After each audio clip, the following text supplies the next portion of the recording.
Bonjour à tous, ravi de vous retrouver dans Smart Tech, le rendez-vous des nouvelles technologies et des innovations numériques de BeSmart.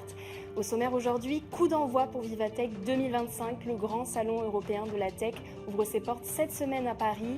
Quelles tendances vont émerger et quels cas d'usage concrets pourra-t-on retrouver? Pour en parler, nous recevons François Fletiot, le directeur général d'Inetom Euromed, un acteur majeur de la transformation digitale des entreprises. Puis nous plongerons dans un sujet au croisement de l'IA, de la cybersécurité et de l'éthique. Comment prouver qu'on est humain face à une IA désormais capable d'imiter nos visages, nos voix et même nos comportements?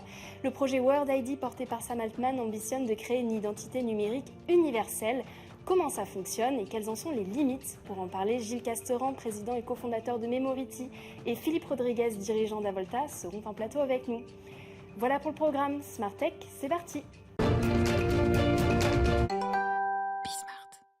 L'intelligence artificielle générative s'annonce une fois encore comme l'un des grands sujets majeurs de Vivatech 2025 qui ouvre ses portes dans quelques jours. Parmi les acteurs présents au salon, l'entreprise de services numériques Inetom qui accompagne les entreprises dans leur transformation digitale. Pour en parler, nous recevons aujourd'hui François Fletiot, le directeur général d'Inetom Euromed. Bonjour François, merci d'être là. Bonjour. En un mot, est-ce que vous pouvez nous rappeler à qui s'adresse Inetom et quelles sont les solutions que vous proposez? Bien sûr. Alors d'abord, merci de m'avoir invité sur ce plateau. C'est très sympa d'être là avec vous. Alors, Inetom, c'est un des leaders européens dans le digital. C'est une entreprise qui fait 2,5 milliards de chiffre d'affaires. On est présent dans 19 pays. On a 28 000 employés. Et sur le territoire français, on fait plus de 40% de notre chiffre d'affaires. On a 8 500 employés qui travaillent avec nos clients. On est Notre base de clients, elle est assez large. On a les clients du CAC 40, on a les entreprises de taille intermédiaire, on a le secteur public, on a les collectivités locales, et on se plaît à dire qu'on a 45 agences en France, que ce soit dans les grandes villes comme Paris, Lyon, Marseille, mais aussi dans les villes comme Pau ou Saint-Chamond. Et donc voilà pour présenter Inetom en un mot. Ok, donc vous, en fait, le groupe Inetom est réparti en 3 régions. Ouais. Vous êtes à la tête de la division Euromed, du coup, donc depuis 2025, c'est tout récent. Donc la région Euromed, ça comporte la France, le Luxembourg, la Belgique, le Maroc et la Tunisie, c'est ça? Oui, c'est ça. On a mis en place une nouvelle organisation depuis début 2025, et donc on a 3 régions pour couvrir l'ensemble du territoire pour nos clients. On s'est dit que c'était intelligent d'avoir la France et la Belgique et l'Afrique du Nord ensemble, puisqu'on a un centre de nearshore en Afrique du Nord qui sert beaucoup nos clients français et belges. Donc on a ces 3 régions, et puis je pense qu'il est important d'ajouter qu'on a 3 métiers principaux. On a le premier, c'est un métier de conseil. Donc c'est un métier de conseil qu'on exerce auprès, par exemple, des directeurs informatiques. On les aide à tracer leur roadmap de transformation, d'évolution. On fait aussi de l'acculturation à l'intelligence artificielle générative de plus en plus intensément depuis 12-18 mois. Ça, c'est le premier métier. Le deuxième métier, c'est celui qu'on appelle technologie chez nous. Et c'est un métier où on travaille sur le parc historique, applicatif et infrastructure de nos clients. En fait, on le maintient. On le fait évoluer, on le modernise, on le transforme vers les belles technologies de cloud ou autres qu'on a aujourd'hui. Ça, c'est le deuxième métier. Et puis le troisième métier, c'est de mettre en œuvre les grands éditeurs de logiciels qui sont connus comme SAP, Salesforce, ServiceNow, voire même Microsoft, donc des éditeurs qui permettent aux entreprises soit d'être plus compétitives, soit de gagner des parts de marché. Et ça, c'est ce qu'on appelle solution chez nous. Donc voilà un peu après les 3 métiers qu'on a chez Inetom. Très clair, merci. Donc vous êtes arrivé récemment au sein d'Inetom. Quelle est votre feuille de route pour les mois à venir? Alors, notre feuille de route, nous, ce qu'on aime bien dire, c'est qu'on est un peu le traducteur de la technologie dans l'économie réelle. Donc on a cette vision en fait d'être, on appelle ça l'Inetom Way qu'on a déployé pour bien comprendre notre culture chez Inetom. On veut avoir un impact digital, mais en anglais on veut qu'il soit faster, easier et avec impact. Donc ça c'est un peu notre vision. En termes, on va dire chiffrés, ce qu'on veut faire dans les 3 ans à venir, c'est d'accélérer notre croissance et d'atteindre la position de top 5 dans les pays où on est le plus implanté, et notamment en France. En France, on est dans le top 10 aujourd'hui, on veut absolument arriver dans le top 5. Depuis 3 ans, on s'est tracé une feuille de route assez agressive. On a un nouvel actionnaire chez Inetom qui s'appelle Bain Capital. On a un nouveau président directeur général qui est mon patron depuis début 2023. Et donc, avec tout ça, on est dans une phase d'acquisition externe et de croissance organique. Et vous avez parlé tout à l'heure de la GenAI comme un des piliers d'Inetom. Si on se concentre sur ça, comment vous positionnez concrètement sur ce sujet, que ce soit en interne et aussi chez vos clients? Si vous pouvez nous expliquer un peu concrètement. Alors, c'est un sujet qui nous anime beaucoup, parce qu'on sent qu'il est transformationnel, qu'il est décisif. Et donc, en interne, on s'y est pris assez vite parce que depuis 2 ans, on se dit que ce qu'on pilote en interne, on sera mieux à même de le déployer chez nos clients. Et donc, on a eu plusieurs initiatives. Je peux en citer quelques-unes. La première qui est assez sympa, elle s'appelle Do You Speak GenAI? Et en fait, c'est une formation qu'on a déployée depuis 18 mois à quasiment tous les 28 000 employés d'Inetom et qui est une formation, en gros, qu'on peut faire en 3 jours sur 3 modules d'acculturation à la GenAI. Et ça va assez loin, ça apprend à prompter, ça apprend les technologies, etc. La deuxième chose qu'on a fait et qui me paraît très important, c'est qu'on a mis en œuvre chez nous ce qu'on appelle un GenAI Playground. Donc c'est un environnement sécurisé sur OpenAI dans Azure, donc une instance privée où chacun des collaborateurs peut utiliser 7 LLM qui sont mis à leur disposition pour tester, pour mettre en place les cas d'usage qu'on s'est choisis, etc. Et la troisième chose, et vous me dites si je suis trop long, mais la troisième chose, c'est qu'on a mis en place des cas d'usage intéressants en interne. Et il y en a 3. Il y en a une chez les commerciaux, il y en a une dans la partie développement applicatif pour nos clients, et il y en a une sur la partie RH. Sur les commerciaux, on utilise l'outil Salesforce qu'on propose à nos clients. D'accord. Et là, on déploie dans les 2-3 ans à venir des cas d'usage avec l'agent Salesforce où on propose à nos commerciaux d'accélérer leur suivi de réunion, leur compte-rendu de réunion. On leur propose d'utiliser l'agent pour produire des argumentaires de vente plus pertinents de manière automatisée. Sur la deuxième partie, c'est la partie code, c'est un peu plus répandu. On utilise GitHub Copilot, où là on essaye d'avoir des gains d'efficacité. Alors il ne faut pas qu'on le dise trop fort parce qu'ensuite les clients nous demandent ensuite de les restituer, mais on parle de 20 à 30% quand même de gains d'efficacité dans notre capacité de coding, de testing, etc. Et puis sur la partie RH, là c'est assez sensationnel parce que on a notamment dans le recrutement, on a pris un panel de 75 recruteurs chez nous, on les a fait réfléchir, ils ont pondu des cas d'usage, utiliser la GenAI pour faire des posts LinkedIn, utiliser la GenAI pour faire des descriptions de postes, et on a vu 30% de plus de collaborateurs répondre à nos appels quand on a mesuré un peu l'impact. Ça, c'est du coup en interne. Si maintenant on se place pour vos clients, donc vous avez dit que vous étiez déployé sur tout le territoire. Si on peut parler plus précisément d'un cas d'usage avec la métropole de Montpellier, vous avez déployé un démonstrateur d'IA générative qui permet aux citoyens de rechercher facilement des infos dans les comptes rendus des conseils municipaux, c'est ça? Oui, c'est ça. Donc avec la ville de Montpellier, on s'est assis et on a réfléchi à quel pouvait être un usage pratique de la GenAI et en fait comment mettre à disposition des citoyens de la ville des informations qui sont nécessaires pour eux. Et ils ont commencé par le cas d'usage que vous avez cité, donc les délibérations du conseil, mais je crois que l'idée là, c'est d'aller beaucoup plus loin et donc d'utiliser ce socle pour aller développer d'autres cas pour les concitoyens de la ville de Montpellier. Et puis, ce qui est intéressant là du point de vue tech, c'est que le choix a été fait d'utiliser de l'open source. D'accord. Et pas les ChatGPT ou autres. Donc, c'est quel modèle? Donc, c'est un modèle qui s'appelle Pythia, qui est open source. Et donc, on s'y est mis et on leur a fait un développement très évolutif.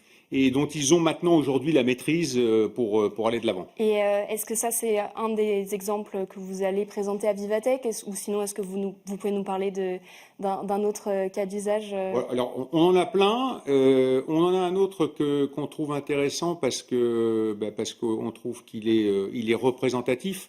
On a un client qui s'appelle Et Ensemble. Donc ça, c'est la région parisienne. C'est dans la région parisienne, Seine-Saint-Denis. Hein, ça regroupe 9 villes de Seine-Saint-Denis. Ça concerne 440 000 habitants.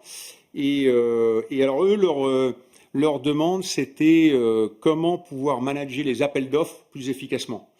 Et donc, ils ont écrit eux-mêmes quelques demandes d'accélération. Alors la première, c'est comment pouvoir mesurer la complétude administrative des réponses à appel d'offres. C'est toujours très formel et c'est toujours très ennuyeux. Et donc, ils ont fait un cas d'usage avec, pour le coup, OpenAI cette fois, qui décortique l'appel d'offres et qui permet la réponse, qui permet de bien voir que toutes les conditions administratives ont été respectées. Puis la deuxième, qui est très rapidement, qui est encore plus sympa, c'est de faire le rating, en fait, le classement de ceux qui ont répondu, en découpant l'appel d'offres et en le comparant aux exigences qui sont demandées et en faisant automatiquement un classement de 1 à 10. Et donc les agents se retrouvent avec le travail pré-mâché pour faire leur choix de manière très objective et ils gagnent 30% de temps dans cette affaire-là, donc ils sont très contents. Merci beaucoup François Flotiot. Je rappelle que vous êtes le directeur général d'Inetom Euromed. Et d'ailleurs, je crois qu'on se croisera sur le salon Vivatech. On passe tout de suite à notre talk sur l'identité numérique. Pour le premier talk de notre série consacrée aux enjeux du futur, on démarre avec une question complexe. Comment prouverons-nous demain, à l'ère de l'IA et des deepfakes, que nous sommes humains? C'est tout l'enjeu du projet World ID, lancé notamment par Sam Altman, le patron d'OpenAI, un système d'identité numérique globale basé sur la reconnaissance biométrique de l'iris et adossé à la crypto-monnaie WorldCoin. L'objectif, fournir à chacun le moyen de prouver son identité sans avoir besoin de fournir son nom, son adresse ou ses papiers. Mais ce projet soulève également de nombreuses interrogations. Pour en parler, nous recevons Gilles Casteran, président et cofondateur de Memority, une entreprise française spécialisée dans la gestion des identités et des accès numériques. Bonjour Gilles, merci d'être parmi nous. Bonjour. Vous avez par ailleurs récemment annoncé une levée de fonds de 13 millions d'euros, c'est ça? Exactement. Félicitations. Merci. À côté de vous, Philippe Rodriguez, vous êtes managing partner chez Avolta, donc banquier d'affaires spécialisé sur les sujets crypto et blockchain. Et vous êtes notamment l'auteur de l'ouvrage La Révolution Blockchain, qui est paru en 2017 aux éditions Duno. Alors, je le disais en introduction, l'un des projets les plus emblématiques d'identité biométrique est aujourd'hui porté par Tools for Humanity, donc c'est l'entreprise cofondée par Sam Altman. Philippe Rodriguez, est-ce que vous pouvez nous détailler en quoi consiste ce projet et quels sont ses objectifs? Son objectif, c'est de créer une identité globale au sens qui dépasse les nations, qui dépasse aussi le rôle régalien en fait des États pour définir une identité. Et pour ce faire, comme vous l'expliquiez, ils utilisent en fait une vérification par un scan de l'iris. Ça permet de créer un portefeuille crypto qui permet d'obtenir une signature sur le passeport ID en quelque sorte de ce nom. Donc en fait, on s'identifie avec un dispositif, c'est ça, dispositif Orb, qui va scanner du coup notre iris et qui permet en fait d'avoir une identification unique de chaque être humain. D'accord. Et donc s'assurer en fait qu'on est bien cette personne-là, avec les principes que vous avez évoqués, qui est que on va pouvoir utiliser des processus de zero knowledge qui permettent en fait de ne pas dévoiler la totalité des informations, tout en dévoilant une des informations, comme par exemple l'âge ou la nationalité ou simplement le fait d'être un humain et non pas un robot. On reviendra sur cette question-là. Voilà. Et donc, en fait, Gilles, ce projet, il redéfinit un peu la notion d'identité. Parce qu'on parle d'identité numérique, on parle d'identité humaine, mais là, si je comprends bien, c'est un autre type d'identité. Est-ce que déjà, vous pouvez nous définir un peu ce qu'on entend par identité numérique? Oui, alors c'est évidemment, l'identité numérique, c'est un vaste sujet. Et d'ailleurs, il y a toujours des interprétations différentes du sujet. Hein. Mais là, on est sur la partie vérification formelle d'une identité. Mais ce n'est pas que ça, l'identité. Et d'ailleurs, il y a plein d'initiatives dans ce sens-là, il y en aura plein. Et d'ailleurs, dans le monde digital, on a plusieurs identités numériques. On a aussi une prolifération des moyens d'authentification. Et donc, la question, nous, en tout cas, à laquelle on veut répondre, c'est l'automatisation et l'orchestration de toute cette complexité. Alors c'est une initiative parmi d'autres, d'ailleurs on peut voir qu'elle est, là on parle d'identité numérique, mais elle est liée aussi à des services, donc on mélange souvent les deux, hein. Et donc la question se pose, la vraie question me semble-t-il, c'est le moyen de s'identifier, les moyens de s'authentifier et les droits associés. Parce que là, on en reparlera d'ailleurs, parce que là, on se pose la question que sur la validation d'une identité humaine, mais il n'y a pas que l'identité humaine qu'il faut aussi valider. Et est-ce que c'est un modèle, le projet World, est-ce qu'il est disponible aujourd'hui? Est-ce que, par exemple, on peut l'utiliser en France ou dans d'autres pays?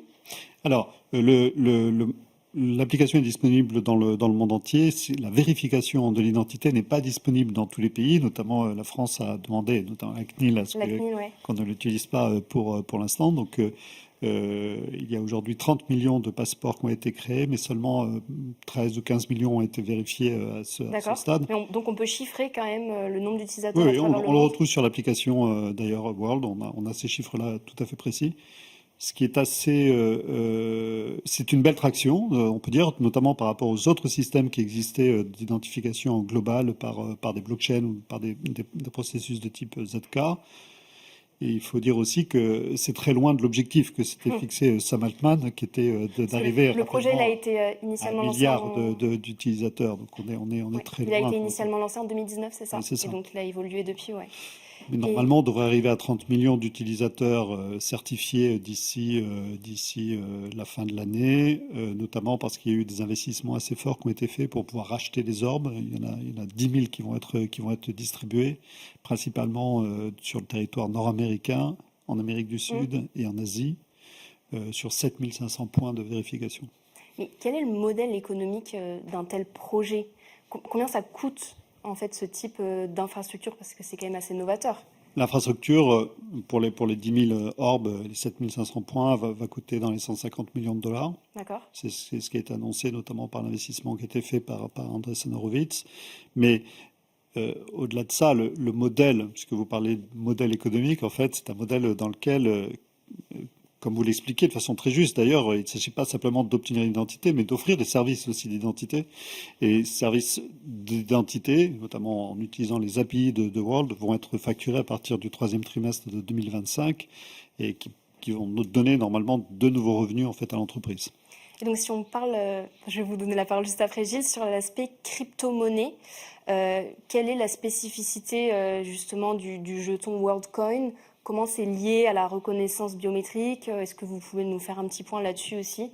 Oui, le coin a pour but de faire vivre la blockchain WorldChain, qui est une surcouche en fait d'Ethereum, on dit un layer 2. C'est basé sur l'Ethereum. Donc c'est basé sur Ethereum, mais c'est un layer 2 d'Ethereum. D'accord. Et donc ce jeton en fait a pour but de pouvoir financer le paiement des transactions.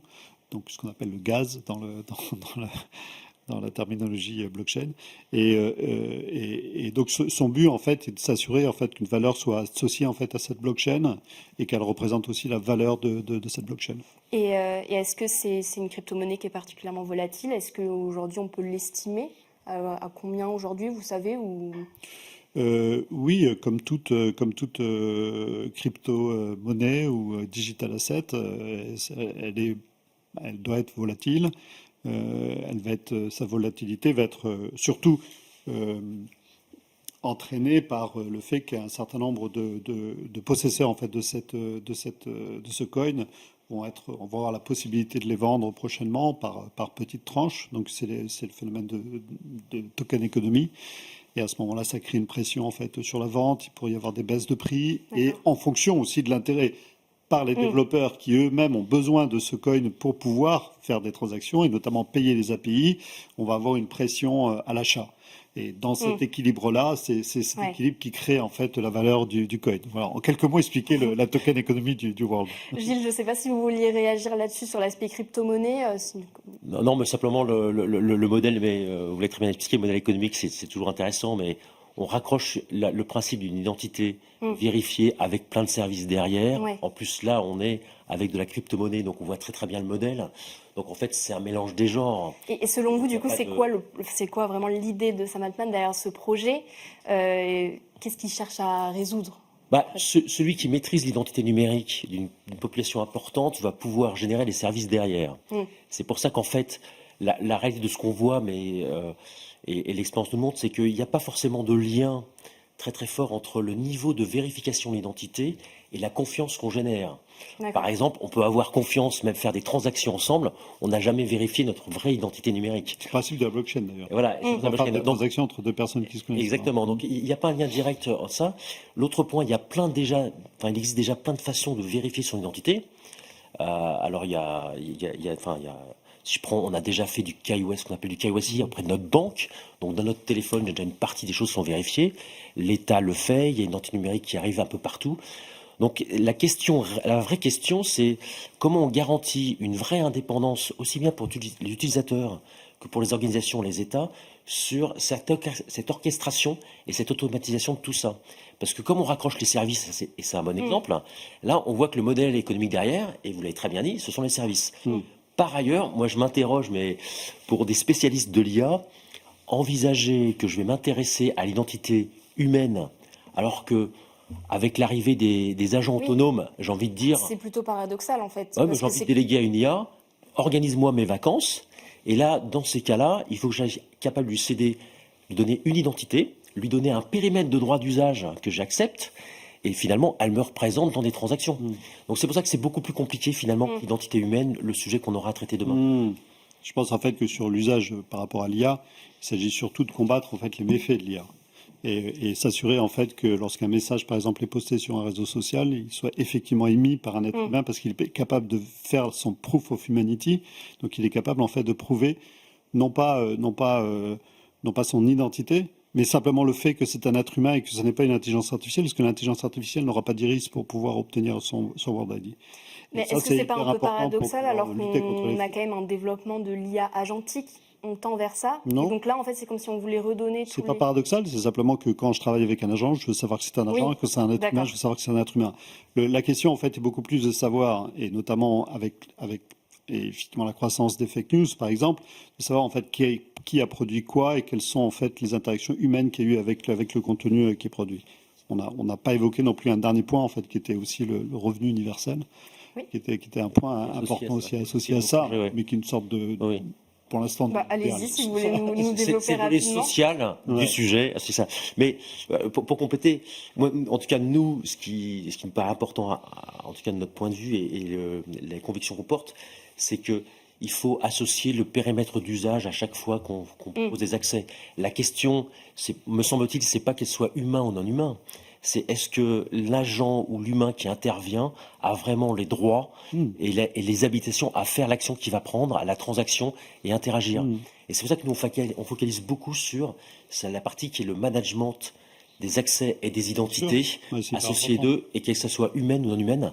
Il me semble que le cœur du sujet, et voire même l'indépendance pour les organisations en tant que pilier de vision d'architecture des systèmes d'information, mais même pour les États, devrait s'intéresser vraiment à cette orchestration-là, parce qu'on verra prolifération de types de projets comme ça, et c'est à l'utilisateur de choisir en fait. Il choisit quelle identité, voilà. Selon vous, du coup, on tend pas vers en fait prouver son humanité, son identité, ça va pas devenir un acte courant à l'avenir.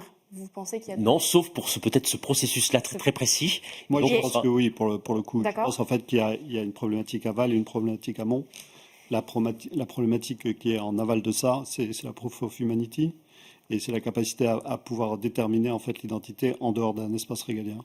Et ensuite, et je suis tout à fait d'accord avec vous, et évidemment, plus en aval, on va trouver en fait l'ensemble de ces services et qui ont besoin d'être orchestrés, dans lesquels on a besoin de donner des droits, et qui pourront tout à fait fonctionner avec des systèmes de type World ID, puisque derrière en fait ce passeport d'identité, on peut associer à la fois des droits, associer en fait des autorisations, définir des droits. Donc, mais je pense en fait que c'est pas le même niveau de c'est nécessaire, mais c'est pas suffisant. Voilà ce que je veux dire. Bien sûr, tout à fait. C'est sur des process, c'est très important de valider humain par humain, et c'est très clair, notamment dans le cas.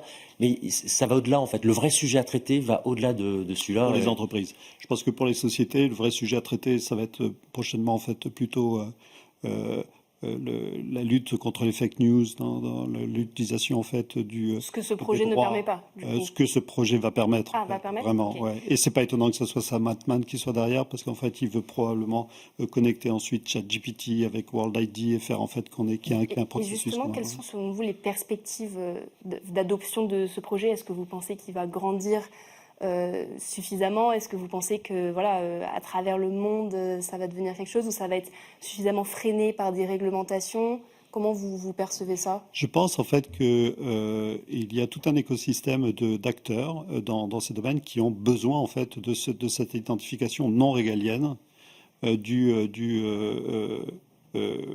l'identité. Donc je prends par exemple le cas de Morpho qui fait du prêt en Decentralized Finance. Ils ont besoin de ça, en fait, c'est un besoin, c'est un pain point pour eux. On voit d'ailleurs qu'il y a des cas d'usage à l'international. Ouais. Par exemple, au Japon, c'est ça, pour le secteur des rencontres en ligne. Tinder voudrait tester du coup l'intégration de l'identité Word dans son application. Ouais, ils ont démarré. Ils ont démarré ce test et ça permet en fait sans dévoiler l'identité de la personne, de s'assurer en fait qu'elle soit majeure, par exemple. Et est-ce que du coup c'est obligatoire pour accéder à la plateforme? Non, je pense pas. Je pense que c'est une certification supplémentaire. C'est un service en fait. Un service supplémentaire qui peut être accordé et qui donne un petit peu plus de crédit en fait au profil. Donc on est vraiment sur un. Et lorsqu'on parle évidemment de KYC, on parle aussi d'inclusion financière, des endroits dans lesquels il est difficile en fait de faire les KYC, ouais. Et de pouvoir diminuer le coût de ces KYC, c'est un vrai problème en fait pour l'ensemble de l'industrie financière, pas seulement pour les banques, mais également pour les organisations qui font de la decentralized finance, et faire descendre ces coûts de KYC. Certains analystes ont estimé en fait qu'on allait faire baisser de 60% en fait les KYC grâce en fait à l'utilisation de systèmes de type World ID, mais pas seulement pour pouvoir permettre d'homogénéiser en fait nos KYC. Pour compléter, oui, évidemment, je pense qu'on va avoir beaucoup d'initiatives dans ce sens-là. Et je partage, en fait, et justement, ce qui est très très bien, et je partage ce que vous dites, c'est qu'il n'y a pas que l'identité régalienne. Dès qu'on parle ici, on se focalise là-dessus, mais il n'y a pas que celle-là, et il y en a plein d'autres. Et ce que je disais, il y a un projet Biconnect qui est lancé par les 5 grandes banques françaises, et on va utiliser en fait la moyen. Donc on a déjà fait le KYC sur la banque, l'utiliser dans le monde du commerce. Donc c'est aussi une des voies. Voilà, il y a des voies, il y a d'autres voies qui vont arriver. Et l'autre point, c'est qu'il faut le faire aussi dans des contextes. On n'est pas toujours en col blanc avec un ordinateur. Donc dans la vie de tous les jours, alors que ça soit les workers, mais aussi en tant que consommateur, on doit pouvoir s'authentifier très rapidement, s'identifier en fonction de la transaction qu'on a à faire. Et le sujet, c'est bien ça, c'est la contextualisation et la sécurité associée à une excellente expérience utilisateur qui fait que ça va fonctionner. Bien sûr. Et plus largement, comment vous envisagez du coup l'évolution de l'identité numérique, si je peux dire, plus largement dans les prochaines années? Est-ce que vous avez repéré d'autres projets de ce type, d'autres concurrents potentiels, ou selon vous, c'est vraiment un autre modèle? Enfin, il faut envisager vraiment... Je pense qu'il y aura plein de modèles qui existent. Alors, on va parler des wallets. Il y a des initiatives de wallets partout. Il y aura donc il va y avoir plein d'initiatives. Moi, je trouve ça assez intéressant parce que ça ramène le choix à l'utilisateur de choisir et d'apporter sa propre façon dont il va s'identifier. Et donc, ça laisse une vraie liberté demain. Alors, vous avez bien vu, mon propos, il est quand même très focalisé sur l'après. C'est comment on manage tout ça. Et pour que ça soit interopérable, que ça puisse fonctionner et qu'on puisse garantir, nous, en tout cas en Europe, que ces principes respectent nos modèles économiques, nos valeurs, etc. Il va falloir qu'on soit très très fort et très vigilant sur la partie management de tout ça. Voilà, et donc, nous on est très engagés sur faire naître un leader européen sur le concept de l'identity factory, qui est juste après ça, ce qu'on développe, et on est très engagés sur ce point-là parce que ça nous paraît essentiel aussi bien pour les organisations, pour les citoyens, mais aussi pour les États. Merci à tous les deux pour ce débat passionnant. On aurait eu encore plein de choses à dire, mais le temps est compté. Merci Gilles Castoran. Je rappelle que vous êtes président et cofondateur de Memority. Merci d'avoir été avec nous. Et Philippe Rodriguez, dirigeant, managing partner d'Avolta. Merci. Merci à tous les deux et merci à tous d'avoir suivi. C'était Smart Tech.